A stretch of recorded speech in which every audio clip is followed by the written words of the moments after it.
Bom, vou encaminhar aqui 3 perguntas, sendo que a primeira será comum ao desembargador Nalini, ao doutor Ricardo, que é a seguinte questão.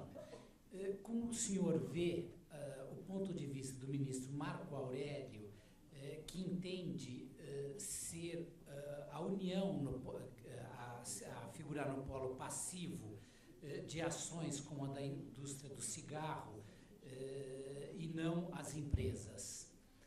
Desembargador Nalini.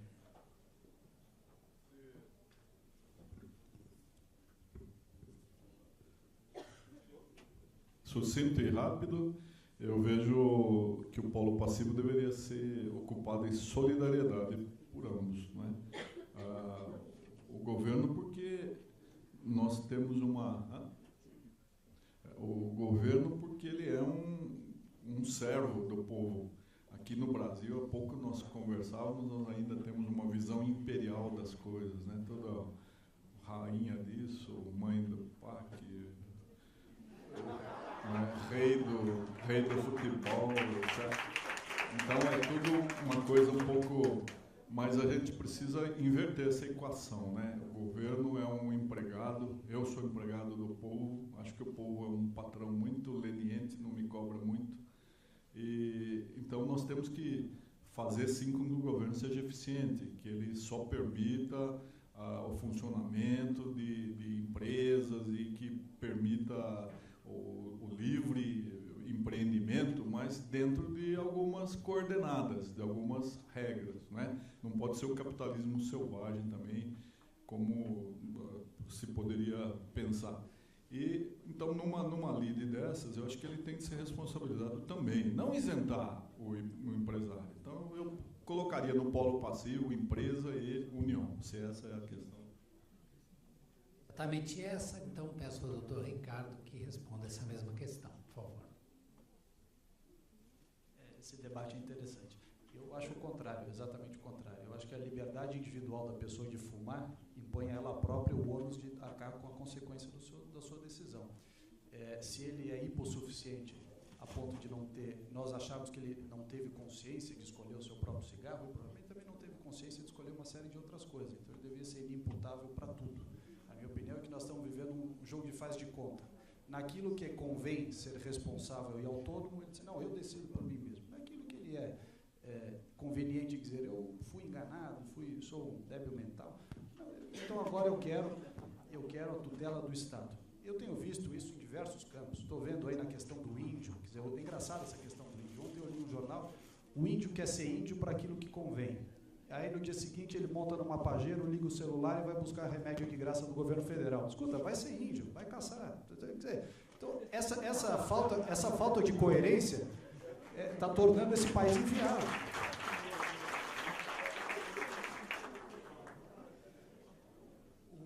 Mas eu vou fazer aqui com o moderador uma réplica aqui. Mas, Ricardo, no quadro jurídico, o governo, a Constituição delega ao governo a responsabilidade por zelar pela saúde, quer dizer, autoriza a comercialização de um produto. Eu entendo que o governo entende mais do que eu e, logo, tem que responder por isso também. Bom, primeiro, há uma divergência. Eu não acho que o Porque governo... esse mesmo não acho que o governo entende mais... cocaína. Claro. Eu acho que o governo não entende mais do que eu. Começa daí. Acho que essa história de achar que o governo é a solução... O governo é um bando de homens como nós, com a diferença que eles não foram para a iniciativa privada, foram para o governo. Então, são pessoas. Eu não acho que eles entendam mais do que nós. Acima de tudo, é o poder do livre-arbítrio. Se o governo autorizou a venda do cigarro, mas você comprou o cigarro porque quis. Ele não autorizou a venda do cigarro e te impôs a compra de uma cota. Você comprou porque quis. Se você comprou porque quis, você assumiu, de alguma maneira, o risco da sua decisão de fumar. O que eu acho o raciocínio é o contrário. Aquele que tem uma efizema pulmonar porque formou durante 40 anos, não pode encostar aqui no Hospital das Clínicas e pedir auxílio de graça do governo. Ele tem que pagar. Ele no final das contas, ele não gastou dinheiro para comprar o cigarro? Agora, ele gasta dinheiro para se tratar. No final das contas é o seguinte, eu não fumo e pago o hospital que ele usa para cuidar do cigarro que ele fumou a vida toda e pago o governo que quer ter Anvisa para regular o cigarro do sujeito. Quer dizer, é o final picado. É socializar o problema. Isso não é correto, na minha opinião. O que eu vejo, Ricardo, aqui no Brasil, o governo é que faz uma sociedade tutelada imbecil. E um dado, né, que agora você vai ficar, vou provocar você. O Brasil conseguiu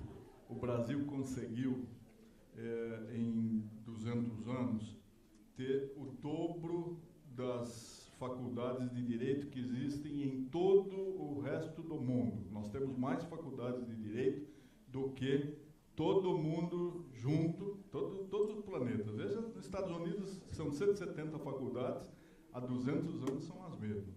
Nós, de 1827 para cá, conseguimos chegar ao número de 3.000 faculdades. E isso, arremessando ao mercado de trabalho, a cada 6 meses, bacharéis sequiosos por litigar, não é? Nós estamos criando uma sociedade imbecil que não tem mais condições de sentar, conversar, dialogar, mas ela procura imediatamente um advogado que vai entrar com um processo e vai fazer com que o judiciário assuma o compromisso de decidir alguma coisa que, conversando, nós poderíamos nos entender, não é? Então, o governo tem, sim, uma grande responsabilidade, e quando cria essas benesses, esse assistencialismo, não é? Esse estímulo a que a pessoa não faça nada, mas ela merece pelo mero fato de ser hipossuficiente, de ser fraca, de ser vulnerável. Então, se ela estimula tudo isso, por que não esse imbecil que, mesmo alertado com os avisos do maço de cigarro, continua a fumar, não é? Tem gente que compra uma capa para colocar o maço para não ver aquelas cenas desagradáveis do maço de cigarro. Sinal que ela está vendo a cena e está decidindo fumar mesmo assim. Com relação às faculdades, eu acho o seguinte, o mercado vai se regular. Em algum momento, esse monte de bacharel que foi se formar na faculdade de fundo de quintal, no momento que ele perceber que ele pagou 5 anos de faculdade de Direito e o máximo que ele consegue é ser taxista, o filho dele não vai para a mesma faculdade. Sabe o que ele vai então, fazer? Ele vai entrar com uma ação no judiciário contra a faculdade que foi estelionatária em relação a ela. Tá certo, é o direito de litigar. Eu perguntei à professora Melanie se ela queria entrar nesse debate, ela preferiu se abster. Bom, eu vou encaminhar aqui a questão que nos foi trazida pelo Marcelo Moscoliato. Are attorneys' fees imposed in all U.S. civil cases? Are there limits to impose at fees in class actions in the United States? I will talk about, is this working? Yeah, so I will talk about attorney's fees in a minute. Our moderator asked me if I wanted to comment on the tobacco wars. I can tell you 3 things about tobacco litigation in the United States very briefly. The tobacco companies have been entirely successful over many years in defeating attempts at gaining class certification. So every attempt by plaintiffs' lawyers to pursue the tobacco companies through class actions have been defeated up through the appellate courts. Also, until fairly recently, the tobacco companies had nearly 100% record of victories in individual lawsuits that were brought by plaintiffs. And the reason why the tobacco companies were very successful in individual jury trials is because they presented the individual responsibility defense. In other words, they were basically coming in and defending themselves by saying, it's not our fault, people made an individual choice to smoke. In the last 2-3 years, however, that defense has not been working, and so for the first time we are seeing very large damage awards in compensatory and punitive damages in individual trials in the United States.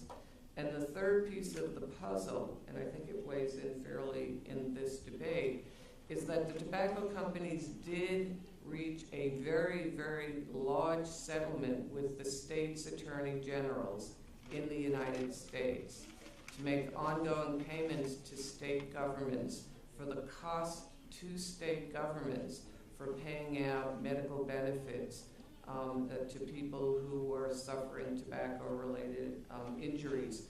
So even though there haven't been class actions, and even though there haven't been a number of individual cases, the tobacco companies did settle with the state governments to make large transfers of funds to state governments to pay for the health and medical treatment of cost to the state of dealing with people who are suffering tobacco-related illnesses. With regard to attorney's fees, in the United States, in class actions, if the plaintiff's lawyers do settle with corporate attorneys in class actions, and if they're a prevailing party, then the class actions can recover their attorney's fees. And the prevailing methodology for determining class action fees in class action settlements is a percentage of whatever the recovery is to the class. And so there'll be a determination of what the class action fund is. And if it's $40 million and the class action attorneys are entitled to 30%, they will get 30% of a $40 million recovery. So attorney's fees are very substantial. That will be determined by the court. The court assesses and approves of the fee petition. But that's why you have a very robust plaintiff's class action bar in the United States, because the opportunity to recover very, very substantial fees does exist in class action practice. Thank you. As demais perguntas, eu vou pedir aqui aos três palestrantes que me mandem as respostas, que elas serão publicadas no site do SEDES junto com todo o material que foi aqui apresentado. Por fim, agradeço a paciência de todos vocês e o brilhantismo dos nossos três expositores que, ao meu ver, cumpriram a pauta integralmente com vantagem. Então, vamos agora para o intervalo e voltamos para a segunda rodada da tarde. Muito obrigado a todos.